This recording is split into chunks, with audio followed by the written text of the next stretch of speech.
ಪಂಚಾದ್ರಿನಾಥನ ಮಹಿಮೆ ತಿಳಿಸುವ.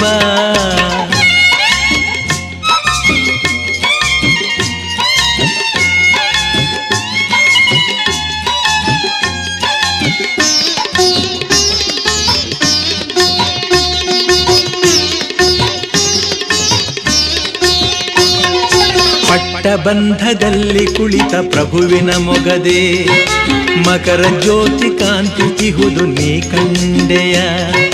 ಪಟ್ಟಬಂಧದಲ್ಲಿ ಕುಳಿತ ಪ್ರಭುವಿನ ಮೊಗದೆ ಮಕರ ಜ್ಯೋತಿ ಕಾಂತಿ ಇಹುದು ನೀ ಕಂಡೆಯ. ಹರಿಹರಾತ್ಮಜ ಇರುವ ಆಲಯಕ್ಕೆಂದು 18 ಮೆಟ್ಟಿಲನು ಹತ್ತಿ ಬಂದೆಯ. ಹರಿಹರಾತ್ಮಜ ಇರುವ ಆಲಯಕ್ಕೆಂದು 18 ಮೆಟ್ಟಿಲನು